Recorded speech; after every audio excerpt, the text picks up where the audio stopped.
आज हम शुरू करने जा रहे हैं संसद संसद इंडियन पॉलिटी से रिलेटेड पीवाईक्यू। ठीक है, संसद से संबंधित जितने भी पीवाईक्यू पूछे गए हैं प्रीवियस ईयर्स में और प्रीवियस ईयर्स के जो भी पेपर हुए हैं उसमें जितने भी हम देखेंगे आज आईएएस और पीसीएस से रिलेटेड हैं ये सारे। तो चलिए शुरू करते हैं। आज ये वन लाइनर होगा जिसमें आपको बस फैक्ट हैं, बस क्वेश्चन है और आंसर है, और वो ये आपको बस याद करना है।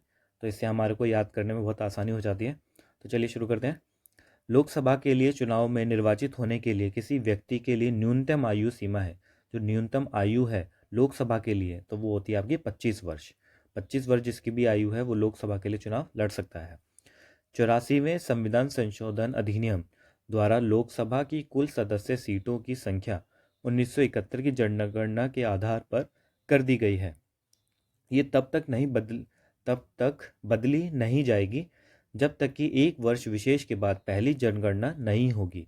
या विशेष वर्ष कौन सा है? तो ये जो वर्ष विशेष है तो वो है आपका 2026। जब आप पॉलिटी से रिलेटेड लक्ष्मीकांत वगैरह पढ़ते हो या फिर एनसीईआरटी पढ़ते हो तो उसमें अच्छे से ही दे रखा है। ये प्रश्न कई बार पूछा गया है, आईएएस में भी पूछा गया है। तो वैसे आईएएस में ऐसा नहीं पूछा गया, फैक्ट में 2026 है, लेकिन ये स्टेटमेंट में पूछा गया है। तो ये वाला दो चीज़ ध्यान रखना है यहाँ पर। एक तो 84वें संविधान संशोधन अधिनियम में ये कर दिया गया था कि 1971 की जनगणना को ही आधार माना जाएगा। अगर वो इसके बाद तभी बढ़ेगी जब 2026 आ जाएगा। 2026 में जो जनगणना होगी उसके बाद ये हो जाए, उसके बाद होगी तभी ये यहाँ पर चेंज आएगा, वरना जो जनगणना रहेगी वो 1971 की जनगणना रहेगी। अगला है संविधान। भारत के संविधान में निर्धारित किए गए लोकसभा में सदस्यों की संख्या अधिकतम हो सकती है। यहाँ पर अधिकतम पूछा गया है, कितनी हो सकती है? अधिकतम 552। और यहाँ पर लोकसभा की पूछा गया है तो लोकसभा में अधिकतम संख्या कितनी हो सकती है? 552। अब लोकसभा के सदस्यों की संख्या 525 से बढ़कर 545 कर दी थी। 545 कर दी थी किस संविधान संशोधन में? 31वें संशोधन में 545 कर दी थी। तो अधिकतम होता है आपका लोकसभा में 552 और जो लोकसभा में अभी है वो है 545। अगला देखते हैं। भारत के संविधान के अनुच्छेद 82 के अनुसार लोकसभा की सीटों का राज्यों के मध्य आवंटन 1971 की जनगणना के आधार पर है।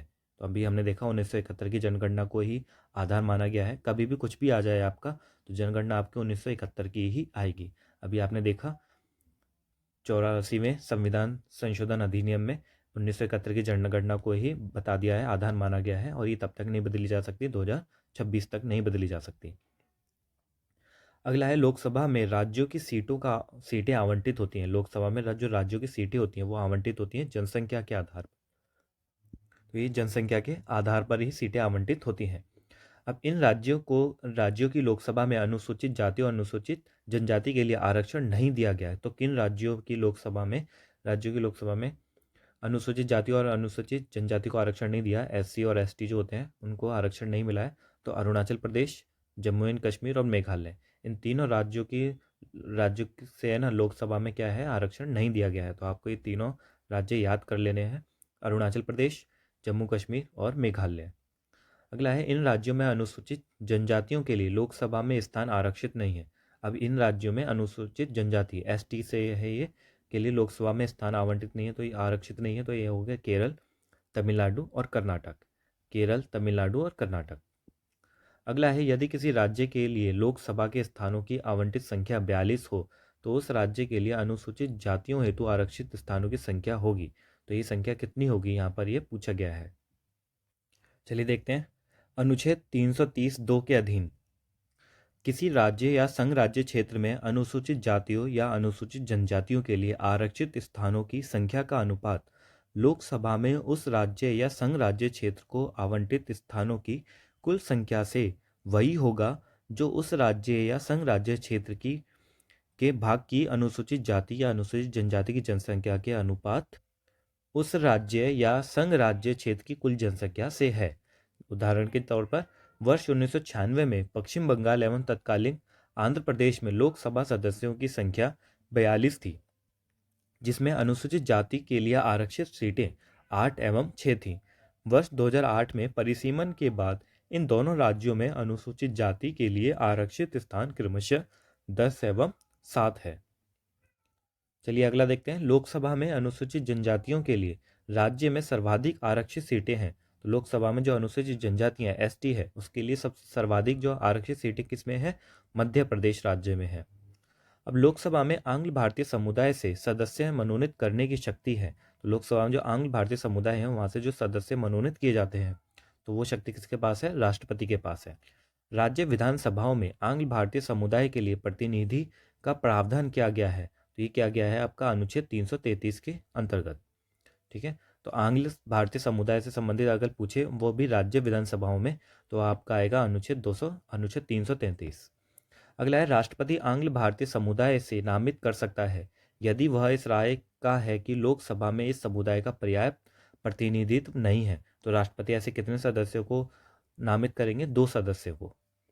फिर है राज्य से निर्वाचित होने वाले लोकसभा के सदस्यों की संख्या में वृद्धि करने से संबंधित है। तो कौन सा संबंधित है, 7वां और 31वां संविधान संशोधन अधिनियम। ये 7वां और 31वां जो संविधान संशोधन अधिनियम है वो राज्यों से निर्वाचित होने वाले लोकसभा के सदस्यों की संख्या में वृद्धि, जो राज्यों से निर्वाचित होने वाले लोकसभा के सदस्यों की संख्या से वृद्धि से संबंधित है। अगला है लोकसभा को कार्यकाल पूरा होने के पहले भंग किया जा सकता है। अगर उसे भंग कर दोगे पहले तो कैसे करोगे, तो प्रधानमंत्री की सिफारिश पर राष्ट्रपति द्वारा भंग किया जाएगा। सिफारिश प्रधानमंत्री करेगा, अगर प्रधानमंत्री सिफारिश नहीं करी तो राष्ट्रपति ऐसा नहीं करेगा। अबे लोकसभा के कम से कम सत्र बुलाए जाते हैं। कम से कम सत्र कितने बुलाए जा सकते हैं, तो वर्ष में 2 बार। ये कम से कम है कि इतने तो वर्ष में 2 बार तो बुलाने ही है। अब लोकसभा और राज्यसभा में गणपूर्ति संख्या है। तो गणपूर्ति यानी जितना काम करने के लिए सदस्य होते हैं उसे गणपूर्ति बोला जाता है। तो दोनों के लिए संख्या होगी कुल सदस्य संख्या का 1/10, यानी 10 में से एक सदस्य होना चाहिए। अगला है लोकसभा में सदस्यों की जो अधिकतम संख्या निर्धारित की गई है वह है, लोकसभा में बोला गया है अधिकतम संख्या वो है 550। फिर लोकसभा की वर्तमान सदस्य संख्या है वो है आपकी 545। ये हमने देख लिया था, ऊपर भी क्वेश्चन आ रखा है इससे। अब संघीय क्षेत्रों के पद को प्रतिनिधित्व प्राप्त है। संघीय क्षेत्रों को किस किस को प्रतिनिधित्व प्राप्त है, वो संसद के दोनों सदनों में। जो संघीय क्षेत्र होता है ना उनको प्रतिनिधित्व प्राप्त होता है संसद के दोनों सदनों में, ना कि एक में। फिर लोकसभा की बैठक समाप्त की जा सकती है। बैठक जो होगी समाप्त की जा सकती है कैसे, स्थगन द्वारा, सत्रावसान द्वारा और विघटन द्वारा। ये 3 तरीके होते हैं जिस 3 तरीकों से लोकसभा की जो बैठक होगी वो समाप्त कर दी जाएगी। तो स्थगन से समाप्त हो जाती है, सत्रावसान और विघटन, तीनों का अलग अलग मीनिंग होता है यहाँ पर।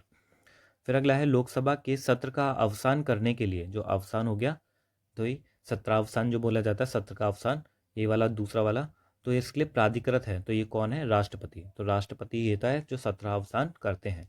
अब लोकसभा का कार्यकाल आपातकाल की घोषणा के दौरान एक बार में 1 वर्ष तक के लिए बढ़ाया जा सकता है।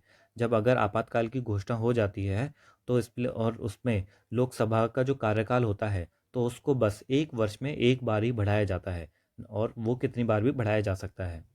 फिर है लोकसभा व राज्यसभा में प्रतिनिधित्व सर्वाधिक है। तो किसका सर्वाधिक प्रतिनिधित्व है, उत्तर प्रदेश का, दोनों ही लोकसभा और राज्यसभा में। अगला है जहाँ तक लोकसभा में प्रतिनिधित्व है, लोकसभा में प्रथम स्थान किसका है, उत्तर प्रदेश का है। ठीक है, तो उसमें 80 सीटें हैं आपकी। द्वितीय स्थान आपका महाराष्ट्र का है 48 सीटों के साथ। तृतीय स्थान पर है पश्चिम बंगाल 42 सीटों के साथ। तो आपको ये स्थान भी ध्यान रखना है। तो लोकसभा में जो प्रथम स्थान है, जो सबसे बड़ा हमने देख लिया लोग उत्तर प्रदेश होता है, तो वैसे भी उत्तर प्रदेश ही है। तो 80 सीटें होती हैं यहाँ से। महाराष्ट्र में 48 सीटें होती हैं और पश्चिम बंगाल से 42 सीटें होती हैं। अब ये लोकसभा के स्थान राजस्थान के लिए निर्धारित हैं। जो राजस्थान के लिए जो स्थान है वो कितने हैं, 25। अगला प्रश्न है, यहाँ पर राज्य दिए हुए हैं और प्रतिनिधित्व दिया हुआ है। पश्चिम बंगाल का हमने देख लिया 42 है, छत्तीसगढ़ का 11 है, महाराष्ट्र का 48 है। तो ये दोनों तो देखो आपको याद ही करने हैं, महाराष्ट्र और पश्चिम बंगाल। फिर तमिलनाडु 39 और आंध्र प्रदेश 25। तो आपने पहला देख लिया उत्तर प्रदेश होता है, फिर महाराष्ट्र होता है और फिर पश्चिम बंगाल। इसके बाद एक और याद कर लेना आप, तमिलनाडु। अगला है लोकसभा के 2 सदस्य निर्वाचित किए जाते हैं। तो 2 सदस्य निर्वाचित किए जाते हैं त्रिपुरा से। इससे पहले जो ऊपर ये नोट का देख लेते हैं। जब तेलंगाना आंध्र प्रदेश का भाग था तब वहाँ कुल सीटों की संख्या 42 थी, किंतु तेलंगाना के पृथक हो जाने पर इनके मध्य सीटों का विभाजन हो गया। वर्तमान में आंध्र प्रदेश में 25 और तेलंगाना में 17 लोकसभा सीटें हैं। अब यहाँ पर लोकसभा के 2 सदस्य निर्वाचित किए जाते हैं त्रिपुरा से।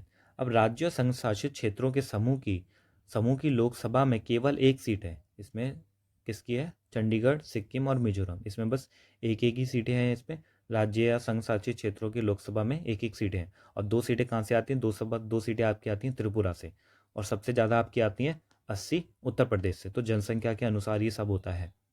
डिलीमिटेशन के बाद यूपी में निर्वाचकों की संख्या के अनुसार सबसे बड़ा लोकसभा संसदीय क्षेत्र है। तो सबसे बड़ा संसदीय क्षेत्र कौन सा था? उन्नाव। अब वर्तमान में लोकसभा में निर्वाचन क्षेत्र के लिए चुनाव व्यय की अधिकतम सीमा है। लोकसभा में निर्वाचन क्षेत्र के लिए जो चुनाव व्यय होता है तो उसकी अधिकतम सीमा कितनी है लोकसभा में? तो लोकसभा में 70 लाख रुपए, यानी 70 लाख रुपए ये अधिकतम सीमा है। इससे ज़्यादा आप इसमें चुनाव में और रुपया नहीं लगा सकते। फिर अगला है, लोकसभा का पहला आम चुनाव हुआ था। तो पहला जो आम चुनाव हुआ था वो हुआ था 1952 में। अब नवी लोकसभा भंग की गई थी। ये हुई थी 13 मार्च 1991 को। 13 मार्च 1991 को जो नौवीं लोकसभा थी उसे भंग कर दिया गया था। अब भारत में 12वीं लोकसभा के लिए निर्वाचित हुए, जो निर्वाचन हुए थे 12वीं लोकसभा के लिए, वो हुए थे फरवरी 1998 को। तो इसलिए ये प्रश्न ये तो आपको याद नहीं करना है, तो हो गया। जैसे कि अब जो नया लोकसभा चुनाव होने वाला है 2024 का, तो ये पूछा जा सकता है कि कब हुआ था। तो ऐसे प्रश्न पूछे जा सकते हैं, ये कौन सी लोकसभा चुनाव हो रहे हैं और इससे पहले कौन सा हुआ था, तो इस हिसाब से प्रश्न पूछे जा सकते हैं, तो ध्यान में रखना। फिर कथन और कारण। राजग सरकार लोकसभा के नियम 184 के अंतर्गत वाद विवाद पसंद नहीं करती। फिर इसी नियम में वाद विवाद के साथ साथ मतदान का भी प्रावधान है। तो ये सही व्याख्या है और दोनों ही कथन और कारण सही हैं।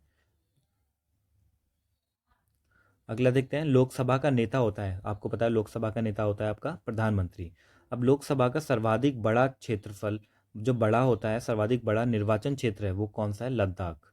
लोकसभा का सर्वाधिक बड़ा क्षेत्रफल के अनुसार जो निर्वाचन क्षेत्र है वो लद्दाख है। अब भारत में लोकसभा का जो अध्यक्ष होता है वो चयनित किया जाता है उन्हीं के सदस्यों में से। जब नई लोकसभा बनती है तो लोकसभा के सदस्यों में से ही स्पीकर का चुनाव किया जाता है। लोकसभा के स्पीकर का निर्वाचन होता है तो लोकसभा के सभी सदस्यों द्वारा, सभी सदस्य इसमें भाग लेते हैं और एक को चुना जाता है उन्हीं में से, सदस्यों में से ही। अब अगला है, लोकसभा का अध्यक्ष अपना त्यागपत्र सौंपता है। तो जो अध्यक्ष होगा वो त्यागपत्र किसको सौंपेगा? उपाध्यक्ष को। फिर लोकसभा के अध्यक्ष को हटाया जा सकता है। अध्यक्ष को कौन हटाएगा? तो लोकसभा के सभी सदस्यों के बहुमत से पारित संकल्प के द्वारा। लोकसभा के अध्यक्ष को कैसे हटाया जा सकता है? तो लोकसभा के ही सभी सदस्यों के बहुमत से पारित संकल्प के द्वारा इसे हटाया जा सकता है। यहाँ राज्यसभा नहीं है, ध्यान में रखना। अब प्रो टेम स्पीकर का कर्तव्य होता है, जो प्रो टेम स्पीकर होता है उसका क्या कर्तव्य होगा? सदस्यों को शपथ दिलाना, ये इसका कर्तव्य होता है। अब लोकसभा अध्यक्ष अपने कास्टिंग वोट का प्रयोग केवल करते हैं जब बराबर की स्थिति होती है, तभी करते हैं अपने कास्टिंग वोट का उपयोग, जब वोट बराबर होने के नाते टाई हो जाए।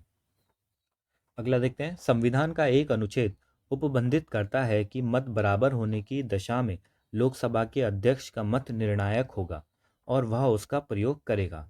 तो ऐसा किस में बोला गया है? अनुच्छेद 100 में बोला गया है।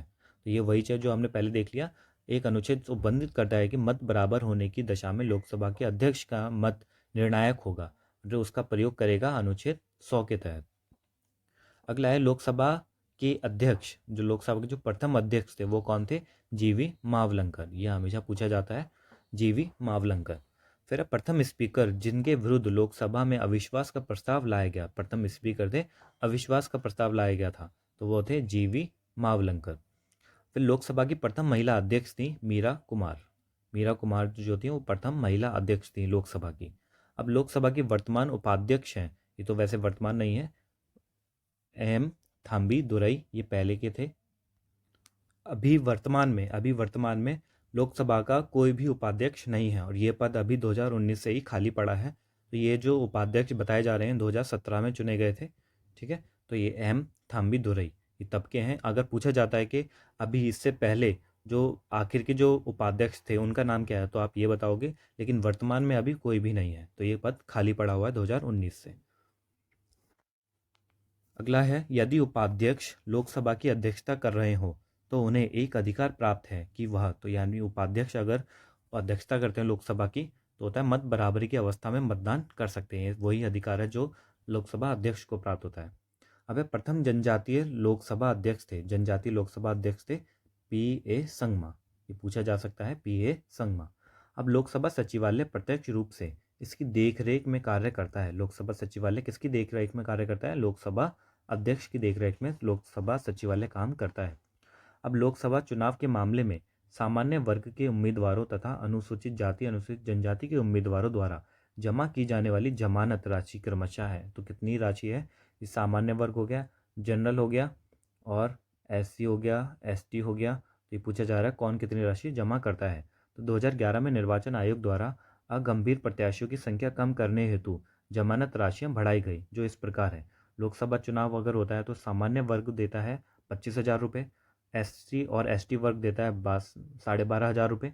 और ये तो लोकसभा चुनाव का हो गया। अब राज्य विधानसभा में होता है, सामान्य वर्ग देता है 10,000 रुपये और एससी और एसटी वर्ग देता है 5,000 रुपये। तो ये है आपका, और ये निर्धारित कौन करता है? निर्वाचन आयोग इसे निर्धारित करता है। अगला है लोकसभा में किसी विधेयक पर आम बहस होती है। तो जो आम बहस होती है वो होती है द्वितीय वाचन में। 3 बहसें चलती हैं इसमें, तो जो आम बहस जो होती है वो द्वितीय वाचन में होती है।